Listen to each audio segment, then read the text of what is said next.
LaserGene Genomics Suite includes several applications for multiple sample assembly and SNP analysis. In this video, we'll look at how to assemble multiple samples using SeqMan Engine, and then view that assembly, including SNPs and structural variations in SeqMan Pro. In a later video, we'll look at how to do advanced SNP filtering using ArrayStar. The first step is to create a new assembly project in SeqMan Engine. Then choose your project type. In this case, I'll be working with cancer and control exomes, so I've chosen targeted resequencing. Then choose your assembly type. For targeted resequencing projects, templated assembly is the only option. Next, name your project and specify a save location. Now input your template files. In this case, I've loaded the Human Genome Template package from the DNASTAR website. The template package contains the reference sequences, as well as dbSNP, COSMIC, and GERP information that is helpful for downstream SNP analysis. To see a list of template packages available, click the Download Genome Template Packages button, and then download the template package for the organism you're working with.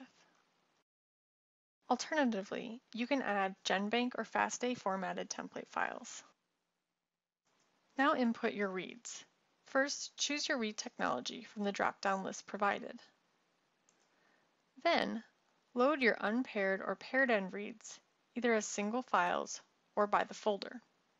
In this case, I've loaded 6 FASTQ files representing 3 samples.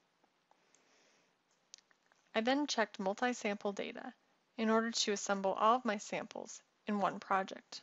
To customize your sample names, click this button and then type in the group name field. You can also check Run as separate projects. This will create a separate assembly for each sample.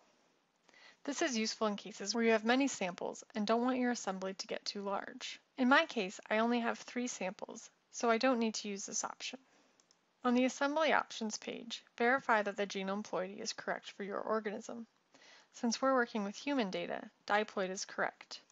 Click Next to review your assembly script, and then click Assemble when ready. Once your assembly is complete, you can view the results in SeqMan Pro.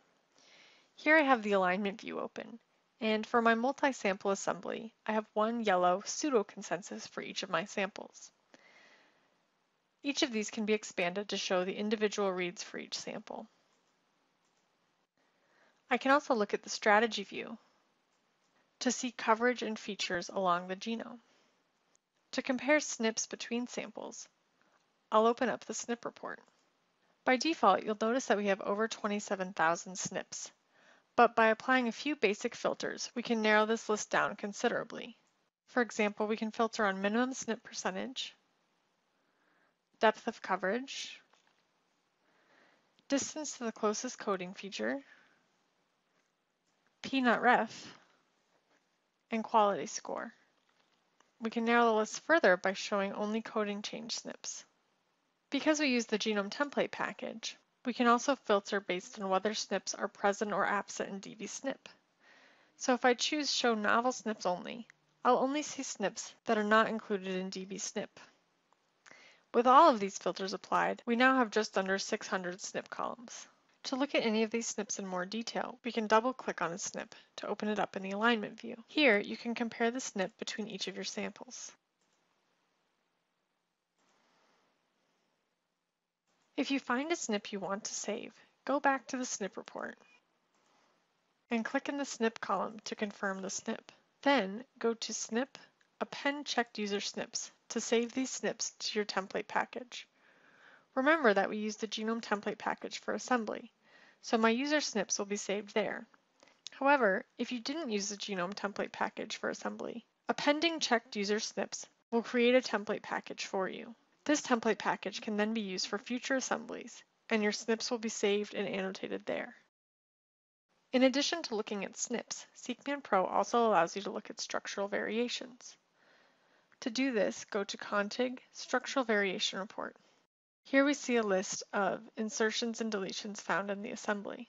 Again, we can look at these in more detail by double-clicking. Here we have an insertion that is present in 2 of our samples. In this video, we've seen some of the tools available in SeqMan Engine and SeqMan Pro for multi-sample SNP analysis. In the next video, we'll look at ArrayStar for large-scale multi-sample SNP analysis and annotation import for SNPs.